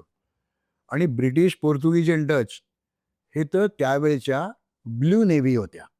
ब्ल्यू नेव्ही याचा अर्थ खोल समुद्रामध्ये सहज वावर करू शकणारे नौदल. आणि महाराजांचं जे नौदल नवीन सुरू झालं होतं ते ब्राऊन नेव्ही होतं. ब्राऊन नेव्ही याचा अर्थ समुद्राच्या कडेकडेनी समुद्र किनाऱ्याच्या आसपास वावरणारं, खोल समुद्रात जाऊन सामना न करू शकणारं असं ते नवजात नौदल आहे. तर आपल्या नौदलाच्या मर्यादा काय आहेत या डोक्यात ठेवून शिवाजी महाराजांनी या समुद्राकडे पाहिलेलं आहे. त्यात त्यांनी त्या आज्ञापत्र हे अप्रतिमच पुस्तक आहे. रामचंद्रपंत अमात्यांनी लिहिलेलं आहे. ते शिवाजी महाराजांच्या मंत्रिमंडळातले सर्वात तरुण मंत्री आहेत आणि 5 छत्रपतींच्या दरबारामध्ये ते अत्यंत मोलाची पदं भूषवत आहेत. म्हणजे राजाराम पुत्र संभाजीराजे राजेशबाईंचा मुलगा. त्या छत्रपतींनी सांगितलं, संभाजी छत्रपतींनी, की थोरले स्वामी राज्यकारभार कसा करतो ते मला समजावून सांगा. म्हणून जे लिहिलं गेलं ते आज्ञापत्र आहे. राजाराम ज्या वेळेला जिंजीकडे निघाले त्यावेळेला त्यांनी रामचंद्र पंत अमात्यांना हुकमतपणा असा किताब दिला होता. हुकमतपणाचा अर्थ काय होतो, की ज्यांनी दिलेल्या आज्ञा छत्रपती पण मानतील असा दर्जा त्या पदाला त्यांनी दिला होता. नंतर हुकमतपणा कोणालाच किताब दिला नाही, पण या दर्जाचा तो माणूस आहे ते तो लिहितोय. त्यात त्यांनी या आरमाराबद्दल जे म्हटलंय त्यात त्यांनी असं म्हटलंय, की एखादी खाडी असेल, एखादं बंदर असेल, तर तिथे आपलं एक बलिष्ठ ठाणं, किल्ला निर्माण करायला पाहिजे. कारण या जलदुर्गांचे खूप प्रकार आपल्याकडे बघायला मिळतात. आपण सगळ्यांना समुद्री किल्ले किंवा जंजिरे असं म्हणतो. बेटावर असणारे किल्ले. आता बेटावर त्या पूर्ण बेटच किल्ल्यामध्ये आहे असं. पण अर्नाळ्यासारखा किल्ला आहे. तो मोठा बेट आहे. त्याच्यात एक असलेला भुईकोट म्हणजे अर्नाळा किल्ला. असेही तऱ्हेचे किल्ले आहेत. म्हणजे त्याला संपूर्ण बेट नाही त्या किल्ल्यामध्ये समाविष्ट झालेलं. त्यातला एक छोटासा भाग किंवा ते ब्रिटिश आहे त्या पोर्तुगीजने बांधलेला असं मॉर्टेलो पण आयसोलेटेड बुरुज असाही तिथे आहे. पण तो पोर्तुगीजांचा आहे. तो आपल्या बांधणीतला नाही आहे. समुद्राच्या काठावर असणारे किल्ले म्हणजे किनाऱ्यावर असणारे किल्ले. त्याच्यामध्ये थळलेला असलेला खूपलढा किल्ला हा किनारी किल्ला आहे. म्हणजे समुद्र सपाटीवर ते एक काय फुटभर उंचीचं जे काय तिथे बांधलेला किल्ला. पण रत्नागिरीसारखा किल्ला, की जो समुद्राच्या शेजारी मोठा डोंगर आहे, टेकडी आहे, 200-300-400 फूट उंचीची, तिथे किल्ला बांधलाय. तोही समुद्र किनाऱ्यावरच आहे. पण समुद्राच्या लाटा नाही धडकत त्याला. तो एक वेगळ्या प्रकारचा किल्ला. आता या खाडीच्या आतमध्ये जिथपर्यंत व्यापारी जहाजं जात आहेत, म्हणजे बाणकोटची खाडी घेतली. बाणकोटला हिम्मतगड म्हणजे नंतरचं नाव फोर्ट व्हिक्टोरिया, तो किल्ला बांधलेलाच आहे. पण आतपर्यंत कुठपर्यंत येतात, तर राजापूरपर्यंत येतात. राजापूरला गडी आहे. गडी आहे म्हणजे किल्लाच आहे तो. छोटा आहे. तर असे वेगवेगळ्या प्रकारचे सागरी किल्ले आपल्याला बघायला मिळतात. आणि त्याच्यामध्ये रामचंद्र पंतांनी कारण रामचंद्र पंत हे शिवाजी महाराजांच्या दरबारातले दरबारकरी असल्यामुळे त्यांची नीती काय होती, त्यांचे विचार काय होते त्यांना माहिती होतं. म्हणून त्यांनी हे सगळं लिहून ठेवलंय. त्यात त्यांनी असं म्हटलंय, त्यांनी आरमार शब्द वापरलाय, नौदल शब्द नाही वापरला. आरमार हे स्वतंत्र राज्यांगच आहे. म्हणजे हा एक वेगळा राज्याचा भाग आहे, ज्याच्यासाठी वेगळे विचार करायला पाहिजेत, वेगळ्या तरतुदी करायला पाहिजेत, हे त्यांनी लिहून ठेवलं आहे. आणि मग त्याला आरमाराला काय लागणार आहे, काय कसं, पावसाळ्यामध्ये मुक्काम कुठे करावेत आपल्या या लढाऊ जहाजांनी ते लिहिलेलं आहे. असं सगळं त्याच्यात वर्णन आपल्याला बघायला मिळतं. त्यावेळच्या प्रमुख सत्तांमध्ये अजिबात नौदल नसलेल्या सत्ता आणि ज्यांच्या ब्ल्यू नेव्ही आहेत, सागरापार ज्यांचं दळणवळण चालू आहे, अशा नौदल सत्ता या कैचीमध्ये महाराज सापडलेले आहेत. पण दोघांनाही त्यांनी तितक्याच यशस्वीरित्या तोंड दिलंय. आणि शिवाजी महाराजांनी त्यांच्या आयुष्यामध्ये एकच आरमारी स्वारी केली आहे. मालवणवरनं, त्यावेळेला सिंधुदुर्गाचं बांधकाम पूर्ण झालेलं नव्हतं. मालवणवरून बसरूरची त्यांनी जी आरमारी स्वारी केली, दुर्दैवाने त्यांच्या या थोड्या आयुष्यामध्ये जेमतेम 50 वर्षाच्या आयुष्यातली करिअर बघितली 30-35 वर्षाची आहे. तेवढ्याशा आयुष्यात त्यांनी एक आरमारी स्वारी केली आहे, अनुभव घेतला आहे. आणि मग त्यात काय सोयीचं काय गैरसोयीचं ठरतं हे त्यांनी अनुभवानंतर आपली मतं निर्माण केली. मग त्यांनी जे किल्ले बांधले, तर एक दुर्ग साखळी फोर्ट चेन तयार केलेली आपल्याला दिसते. शिवाजी महाराजांच्या दुर्गरचनेमध्ये ते जमिनीवरचे असोत, डोंगरातले असोत किंवा समुद्रातले असोत, म्हणजे किनारी असोत, हे आपल्याला एकूटवाना किल्ला, एकच किल्ला, त्याच्या अवतीभोवती काही नाही आहे. उदाहरण घ्यायचं ते शिवराज्यातलं नाही आहे, देवगिरीचा किल्ला, तो त्या परिसरात एकच किल्ला आहे, त्याच्या आजूबाजूला दुसरे किल्ले नाहीच आहेत. असे किल्ले जसे आपल्याला दिसतात तसे जोड किल्ले, पुरंदर वज्रगड, सालेर सालोटा, असे आपल्याला वेगवेगळे जोड किल्ले किंवा अंकाई टंकाई, एकाच डोंगराला 2 शिखरं आहेत, दोन्ही ठिकाणी किल्ले बांधले गेलेत, असे ते जोड किल्ले आहेत. त्यानंतर एक मध्यवर्ती किल्ला, बलिष्ठ किल्ला, आणि त्याच्या भोवती छोटे छोटे किंवा काही छोटे आणि काही मोठे अशी एक दुर्ग साखळी, म्हणजे त्याला दुर्गपुंज आपण म्हणतो, फोर्ट क्लस्टर म्हणतो. रायगड हा मध्यवर्ती किल्ला आहे. आणि त्याच्या आजूबाजूला मग तो चांबारगड म्हणजे महेंद्रगड असेल, सोनगड असेल, दासगावचा किल्ला असेल, पन्हाळघरचा किल्ला असेल, कोकणदिवा असेल, लिंगाणा असेल, असे त्याच्या कुरळू, मानगड, अनेक किल्ले त्याच्या भोवती आहेत. म्हणजे रायगड हा महत्त्वाचा किल्ला आणि त्याला संरक्षक आणखीन अनेक किल्ले. हे जसं डोंगरी किल्ल्यावर सांगितलं, तर समुद्री किल्ला सिंधुदुर्ग एकटा किल्ला नाही आहे. सिंधुदुर्ग बेटावरचा किल्ला आहे. तर मालवण आणि सिंधुदुर्गाच्या मध्ये एक छोटं बेट आहे, त्याच्यावर एक पद्मगड किंवा काही वेळी त्याचा रामदुर्ग असा उल्लेख येतो, पण पद्मगड नावाचा एक किल्ला आहे. तिथे गोदी आहे या जहाजांची दुरुस्ती करण्याची, ती त्या पद्मगडावर आहे. सर्जेकोट, राजकोट आणि निवतीचा किल्ला असं त्याच्या बाजूली एक संरक्षक फळी आहे ना, मग हे दुर्गपुंज आहे. असे शिवाजी महाराजांनी बुद्ध्या निर्माण केलेत. पूर्वी नव्हतं ते. बरोबर. सिंधुदुर्गला काहीच नव्हतं. तो त्यांनी केला. खांदेरी, खांदेरी एकटा किल्ला नाहीये. खांदेरीच्या नंतर कुलाबा, सरसेकोट, हिराकोट, इकडचा खेडदुर्ग म्हणजे ज्याला सागरगड म्हणतात तो, आणि चौलचा किल्ला, असं एक दुर्गपुंज निर्माण केलेलं आहे. तर त्या भागाची भौगोलिक परिस्थिती बांधून तिथे काय केलं पाहिजे याचा विचार करून त्यांनी हे दुर्ग निर्मिती केलेली असते. ते जलदुर्गांबाबतीत आहे, गिरिदुर्गांबाबतीत आहे. दुर्दैवाने शिवाजी महाराजांनी बांधलेला असा आपल्याला भुईकोट किल्ला दिसत नाही, कारण भुईकोट किल्ला संरक्षणासाठी असमर्थ असतो. म्हणून त्यांनी बहुतेक नसते, किंवा त्यांना मिळालेला पैसा, त्यांना मिळालेला वेळ, त्यांना ते बांधणं सोयीचं वाटलं नसेल, म्हणून भुईकोट नाही आहेत त्यांचे. आता किल्ल्यांवरती धान्य व्यवस्था होती, म्हणजे धान्य आपण नेऊ शकत होतो. पण पाणी त्या काळामध्ये कसं नेलं? म्हणजे आपण जर वसईचा किल्ला बघितला, तिथे 2च विहिरी आहे. एवढा मोठा तो किल्ला, 2 विहिरी आहे. किंवा पानकोट असेल, अलिबागचं ज्याला म्हटलं जातं. तिथे तर पाण्याची व्यवस्थाच नाहीये. बरोबर. मग त्या काळी काय योजना होती? शिवाजी महाराजांनी हे किल्ले, संपूर्ण राज्याचे सार ते दुर्ग अशी ज्यावेळी त्यांची भूमिका आहे, त्यावेळेला तिथे जो राहणार आहे त्याच्या अडचणी काय असणार आहे. तर किल्ल्यावर पाणी असायला पाहिजे. त्या आज्ञापत्रामध्येच वाक्य आहे, उदक पाहून किल्ला बांधावा. उदक म्हणजे पाणी. हो. एखाद्या ठिकाणी पाणी नाही आहे तर किल्ला बांधू नये.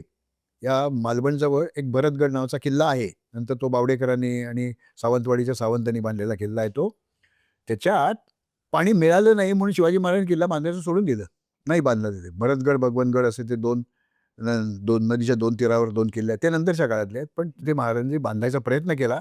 पाणी नाही म्हटल्यानंतर त्यांनी नाही बांधला. तर ज्यावेळेला शिवाजी महाराजांनी बांधलेले किल्ले आहेत, म्हणजे शिवनिर्मित किल्ले आहेत, ते त्यांनी खूप वेगळं तंत्रज्ञान वापरलेलं आहे. आपल्याला किल्ल्याचं बांधकाम करायचं आहे, मग किल्ल्याचं तटबंदी आहे, बुरुज आहेत, पायऱ्या आहेत, घरं आहेत, देवळं आहेत. या सगळ्यासाठी दगड लागणार आहे. तो काही खालनं वरनं नेता आहेत. तिथे ज्या भागातनं पाणी वाहत जातं, डोंगरावर पडलेलं पाणी वाहत जातं, त्या भागामध्येच खाणी तयार केल्या दगडाच्या.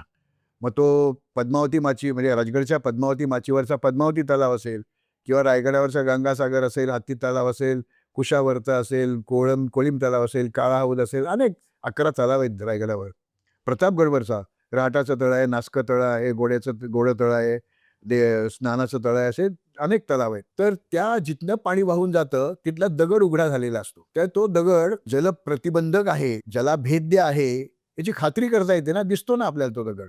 मग तो दगड खणून काढायचा, कारण ज्या दगडातनं पाणी झिरपेल तो दगड बांधकामाला वापरायचा उपयोग नाही होणार. म्हणून तो दगड तिथे दिसतो तो वापरायचा.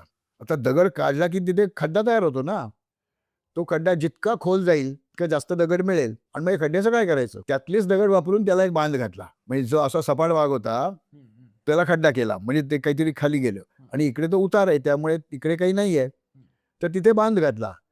म्हणजे खड्डा केल्यामुळे झालेला भाग आणि बांध घातल्यामुळे आणखीन वाढलेला भाग, असा दुप्पट पाणी साठा तिथे व्हायला लागला. आणि तो दगड जलाभेद्य याची खात्री पटत होती. त्यामुळे ते त्यांनी केलेलं आपल्याला दिसतं. शिवपूर्व कालामध्ये असे तलाव आपल्याला बघायला मिळत नाहीत. हे एक. आणखी एक गंमत त्यातली अशी, की एकाच पाणी पुरवठ्यावर अवलंबून नाही राहायचं. केंद्रीभूत व्यवस्था नाही करायची. प्रत्येक भागामध्ये वेगवेगळा पाण्याचा तलाव पाहिजे. तिथल्या बांधकामासाठी तो दगड वापरला, तिथेच ते तलाव तयार केला. म्हणजे रायगडचं उदाहरण मी मुद्दाम घेतो, कारण जवळजवळ 3 किलोमीटरपेक्षा जास्त लांबी आहे रायगडची. 1.5-2 किलोमीटरपेक्षा रुंदी आहे. तर आपण किल्ला चढून महादरवाज्यातनं आत आलं की आपल्याला लागतो गंगासागर, हत्ती तलाव. तर हे त्या भागातल्या लोकांना पाण्याला पुरेसे आहेत. तिथनं वर्दळ जास्त आहे, त्यामुळे मोठे तिथे तलाव आहेत. त्या मनाने कुशावर्त किंवा उरलेले जे तलाव आहेत, हिरकणी तलाव असेल, भवानी तलाव असेल, ब्राह्मण तलाव असेल, हे त्या भागातल्या वस्तीसाठी आहेत. म्हणजे समजा दुर्दैवाने एखाद्या टाकं फुटलं, एखादा तलाव फुटला, त्यातलं पाणी निघून गेलं, तर गडावर पाणीच नाही, असं नाही होणार कधी. अडचणीच्या वेळेला ते तिकडनं पाणी आणून ते लोक कालक्रमण करू शकतील. आणखी एक शिवाजी महाराजांनी जे अद्भुत गोष्ट केली आहे, त्याला तोड नाही असं मी नेहमी म्हणेन. रायगडचा आपण त्या पायऱ्या चढून गेलं, महादरवाज्यात गेलं की नंतर 2-3 उंचीवर तो महादरवाजा आहे. वरच्या बाजूला आणखी एक 70-80 मीटर उंचीचा, 2-250 फूट उंचीचा कडा आहे. त्या कड्यामध्ये मध्येच काहीतरी असं बांधल्यासारखं किंवा काहीतरी दिसतं. तिथे जाऊन बघितल्याशिवाय ते कळत नाही. मी जाऊन आलोय. तर ते अवघड आहे चढायला. पर्यंत गेलं की प्रचंड मोठाली पाण्याची टाकी आहे. आता समजा बादली आपण तिथे घेऊन गेलं, बादलीभर पाणी घेतलं त्यातनं आणि परत खाली आलो, तर तपेलीभर पण पाणी त्यात राहणार नाही. इतकं ती अवघड वाट आहे. म्हणजे पाणी कशाला पाहिजे किल्ल्यावर? पाणी पिण्यासाठी पाहिजे, अंघोळीसाठी पाहिजे, कपडे धुवायला पाहिजे, झाडांना घालायला पाहिजे, घोडे, हत्ती जे काय आहेत त्यांना पाजायला पाहिजे. सगळ्या गोष्टीसाठी पाणी लागणार आहे. म्हणजे दैनंदिन उपयोगासाठी आहे. मग असं बादलीभर पाणी आणायचं आणि मिळायचं तपेलीभर हे नाही चालायचं ना. मग कशाला केलं तिथे? तर ती शिवाजी महाराजांचे ते जलास्त्र आहे. तो वेगळा पैलू शिवाजी महाराजांनी किल्ल्यांवरच्या पाण्याला दिलाय. हा डोंगरी किल्ला आहे पण त्याच्याबद्दल मी बोलतोय. एक शांताराम विष्णू आवळेकरांचं रायगडची जीवनकथा नावाचं पुस्तक आहे. 1964 साली ते प्रकाशित गेलं. महाराष्ट्र सरकारच्या महाराष्ट्र राज्य संस्कृती मंडळाने ते पहिलं प्रकाशन म्हणून ते काढलं. आवळेकर हे रायगडचे अभ्यासक होते, शिक्षक होते. त्या परिसरात हिंडून त्यांनी अनेक कागद गोळा केले. त्यातनं रायगडचं खूप सुंदर पुस्तक लिहिलं आहे. आज एवढी वर्ष आली तरी ते पुस्तक आपण वापरतो. त्या पुस्तकात असं लिहिलं आहे, त्यात संकीर्ण किंवा इतस्ततः असं ते प्रकरण आहे. त्यात एक कागदाचा त्याने उल्लेख केला. कागद म्हणजे ऐतिहासिक काहीतरी दस्तऐवज. त्यात त्यांनी उल्लेख असा केला आहे की ही गोष्ट 1780-85 नंतरची आहे. म्हणजे उत्तर पेशवाईतली आहे. कोकण म्हटल्यानंतर भरपूर पाऊस. तर त्यावेळेला इतका पाऊस पडला एका दिवसामध्ये की त्यातलं एक टाकं आपलं फुटलं आणि त्याचा लोंढा आला खाली. तर ती टाकी अशी आहे की ज्यातनं वाहणारं पाणी, बाहेर पडणारं पाणी नेमकं महादरवाज्यातच येईल. ते सगळं पाणी म्हणजे पावसाचं पाणी आणि त्या टाक्याचं आलेलं पाणी. बरं पाणी ज्यावेळेला वरनं वाहत येतं ना, तर ते नुसतं पाणी नाही येत. मलबा, दगड, विटा, माती काय वाटेत झाडं झुडपं सगळं तो मलबा ओरबडत आणतं. आणि त्यामुळे या रायगडच्या महादरवाज्यात पाणी जाण्यासाठी जी व्यवस्था केली आहे ते तुंबलं. पाण्याची पातळी वाढायला लागली. त्यावेळी त्या कागदामध्ये असं लिहिलं की रायगडचा दरवाजा उन्मळून पडतो का काय असं इतकी शक्यता निर्माण झाली. पण सुदैवाने तसं काही झालं नाही. ते पाणी गेलं नंतर निसरून. तर इथे जी टाकी खोदली आहे भरपूर पाणी साठा तिथे आहे. आधी रायगडाच्या महादरवाज्यापर्यंत कोणी कधी येणारच नाही आणि आलंही नाही. रायगड कधीही जिंकला गेला नाहीये. शिवपूर्व काळापासून शिवोत्तर काळापर्यंत कधीही रायगड जिंकला गेला नाही. तो तहामारीच इकडून तिकडे दिला गेला आहे. महाराजांना देखील तो जावळीच्या मोऱ्यांकडनं तहाद्वारेच मिळालेला आहे. किंवा संभाजीराजांच्या मृत्यूच्या त्यावेळेला इतिकत खानाला तो येसुबाईंनी तहामध्येच दिलाय. असं प्रत्येक वेळा झालेलं आहे. ही टेस्ट कधी झाली नाही. जर शत्रू महादरवाज्यापर्यंत आला, महादरवाजाही त्याच्या ताब्यात गेला, तर आपण सुरुंग लावून ती वरची सगळी टाकी उद्ध्वस्त करायची. येणारा पाण्याचा लोंढा त्या महादरवाज्यातच येईल आणि एकानंतर एक किंवा एकाच वेळेला चारीचं पाणी खाली येईल. आज जरी तिथे भिंत बांधलेली असली तरी त्या दरवाजाच्या पुढे लगेच कडा आहे. त्यामुळे त्या पाण्याच्या लोंढ्याबरोबर निम्मे लोक वाहूनच जातील. त्या कड्यावरनं खाली पडतील ते काय परत लढायला येणं शक्य नाही. हा जो मलबावरनं खाली आणलेला आहे त्या पाण्याने ते तिथे चिखल साचेल आणि चिखलामध्ये हालचाल करणं अवघड असतं. बट त्यांची तयारी नव्हती ना, नाही ते गंबूट घालून आले असते ते. ते गंबूट त्याला नव्हते हा भाग वेगळा. पण त्यांना अनपेक्षित धक्का आहे हा. आणि वर जे मावळे उभे आहेत ना ते त्यांच्यावर हल्ला करणारच आहेत. ते काही त्या चिखलात हालचाल अडकलेले नाहीत त्यांच्या हालचाली. पाण्याचा जलास्त्र म्हणून उपयोग करण्याची डोक्यात ठेवणारा शिवाजी महाराज हे पहिले आणि शेवटचे राजे झालेले आहेत. आणि हे कधी ती वेळच आली नाही. त्यामुळे हे असंच आहे की नाही असा कस कधी लागला नाही. पण तरतूद आहे. कारण त्या टाक्यांच्या इथे कुठल्याही बाजूनी जाऊन सहजरित्या जाऊन त्यातनं पाणी काढता येत नाही. वरनं पोहरा सोडला तर ओव्हरहँग आहे. टाकं आत राहतं ते तो पोहरा बुडणारच नाही त्या पाण्यामध्ये. त्यामुळे अशा अडचणीच्या जागी टाकी कशा करता बांधली हे मराठा मिलिटरी आर्किटेक्चर आहे. आणि हे राजधानी रायगडावर त्यांनी निर्माण केलेलं आहे. हे आपल्याला दिसतं. आजच्या चर्चेतला मला शेवटचा प्रश्न तुम्हाला विचारायचा आहे की by profession your a botanist, तुम्ही वनस्पती शास्त्रज्ञ आहात. एक वनस्पती शास्त्रज्ञ म्हणून ज्यावेळेस तुम्ही गड किल्ल्यांकडे बघता, दुर्गांकडे बघता, तर ते व्हिजन, तुमचं व्हिजन कसं आहे की तिथे असणाऱ्या वनस्पती असतील, महाराजांनी लावलेली झाडं असतील त्या काळची, तर याकडे कसं बघता तुम्ही? एकतर मी बॉटनिस्ट नाही, मी वनस्पतीचा अभ्यासक आहे. ओके. आणि कॉलेजमध्ये शिकवलं 37 वर्ष मी. गुगलवरची बॉटनिस्ट लिहिलंय तुमचं. तिचं ओके. तर एनिवे मी ज्या वेळेला रायगड सारख्या किल्ल्यावर जातो त्यावेळेला माझा तो वनस्पती शास्त्राचा डोळा शाबूतच असतो. तर ज्या भागात फारसे लोक जात नाहीत तिथे मी 100पेक्षा जास्त वेळा गेल्यामुळे मला सगळं कानान कोपरा माहिती आहे रायगडचा. मी लोकांना घेऊन जातो. ज्या लोकांची तयारी असते त्यांना शिवाजी महाराजांच्या समाधीपासून पुढे आणखी 2-2.5 किलोमीटर चालवत न्यायचं. ते भवानी टोक म्हणून जो भाग आहे त्या भवानी टोकाच्या इथे न्यायचं. दाखवण्यासारखं का आहे नाही तिथे, पण मी दाखवतो.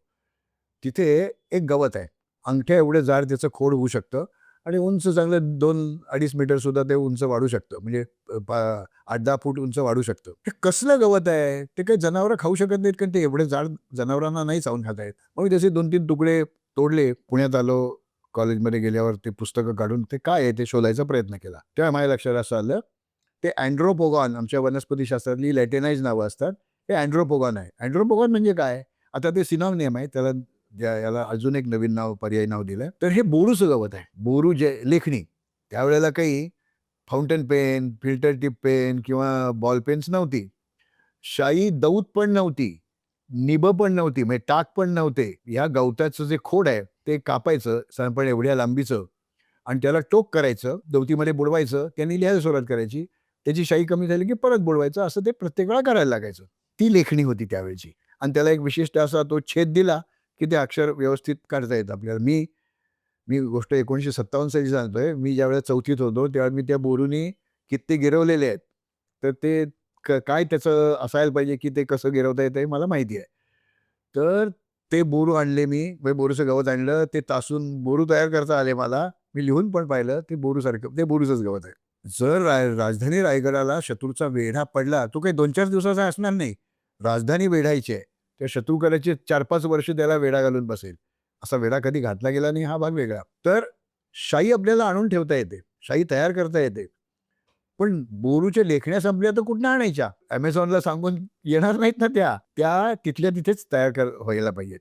तर बोरूच्या गवताची लागवड ज्या भागात लोक जात नाहीत आणि जो रायगडाचा लष्करी भाग आहे, नागरी भाग नाहीये, लष्करी भाग आहे, तिथे बोरूची लागवड करून घेतली आहे. महाराजांनी लावलेली बोरी झाडं आज नाही तिथे. त्या झाडांना आलेल्या बिया पडल्या, त्यातनं नवीन झाडं आली. त्या झाडाला खालनं फुटवे आले, ती झाडं आहेत. पण दिल्ली आग्र्याच्या किल्ल्यात देखील बोरूची झाडं नाही आहेत. ते बोरू वापरत होते हो. बरोबर. महाराजांनी रायगडाला कधी वेढा पडणार नाही याची त्यांना खात्री होती. पण तरी जसं ते मगाशी ते शौचकोपाबद्दल मी सांगितलं, आणणार नाहीच आहे, पण तरी तुमलं तर व्यवस्था करून ठेवली आहे. तसं रायगडाला जर वेढा पडला, बोरूच्या लेखण्या संपल्या, तर तिथल्या तिथे तयार करता येतील याची तरतूद करून त्यांनी ठेवलेली दिसते. किंवा रायगडावरचा जो तो मोठा शिलालेख आहे, त्या ज्याला जगदीश्वर मंदिर, महादेव मंदिर म्हणतात ते. तर त्यातला जो दुसरा श्लोक आहे, त्या दुसऱ्या श्लोकामध्ये धीराजी असं म्हणतात की वापी कूप तळाग राची रुचिरम रम्यम वनम वीतिकौ. म्हणजे तो संस्कृत मधला आहे, पण ते आपल्याला कळतं. त्याच्यामध्ये त्यांनी असं म्हटलंय की वन उपवन शिवाजी महाराजांनी म्हणजे बागा निर्माण केलेल्या आहेत आणि रस्ते निर्माण केलेले आहेत, रस्त्याच्या कडेनी झाडं लावलेली आहेत. हे सगळे ते शिलालेखात लिहून ठेवतायत ना. म्हणजे आणि आणखी एक ते आज्ञापत्र, परत मी त्याच्याकडे येतो. आज्ञापत्रामध्ये त्यांनी म्हटलं की कमरियाची जाडी, म्हणजे डोंगरी किल्ल्याच्या उतारावरची जाडी असते, ती प्रयत्ने बहुत जतन राखावी, काठी तोड न द्यावी, बलकुबलीस हशम बंदुके त्यात घालता येतात. हे जुनं मराठी आहे. त्यात त्याचा अर्थ असा की डोंगराच्या उतारावर ते जे जंगल आहे ते ठेवायचं, त्यात काही तोडायचं नाही. ज्यावेळेला शत्रू चालून येईल त्यावेळेला आपलीच माणसं त्या झाडीमध्ये लपवून ठेवायची, जी प्रतापगडच्या वेळेला लपवून ठेवली होती आणि हल्ला केला गेला होता. तर त्या झाडीचा संरक्षक कवच म्हणून पण महाराजांनी उपयोग केलेला आहे. त्या आज्ञापत्रामध्ये कोणची झाडं आरमारासाठी उपयोगी पडतात, त्याची लागवड कशी करावी याच्याबद्दल पण लिहिलेलं आहे. म्हणजे शिवाजी महाराजांनी ही जी त्यांची चतुरस्त्र दृष्टी आहे, त्यांचं जे नियोजन आहे आणि पलीकडे काय हे पाहण्याची त्यांची जी विजन आहे, अफलातून आहे असं म्हणतो मी. आणि तुम्ही वनस्पती शास्त्राचे अभ्यासक असा, मलनिस्सारण तुमचा विषय असो, पाणी पुरवठा तुमचा विषय असो, दुर्ग बांधणी तुमचा विषय असो, कुठलाही तुमचा विषय असेल तरी शिवाजी महाराज त्या दृष्टीने अभ्यास केलेला आहे, तरतूद केलेली आहे. आज 300-350 वर्षानंतर ती आपल्याला पाहता येते, पारखता येते. म्हणून he was the last great fort architect असंच आपल्याला म्हणता येतं. आणि शिवाजी महाराज हा न संपणारा न थांबणारा विषय आहे.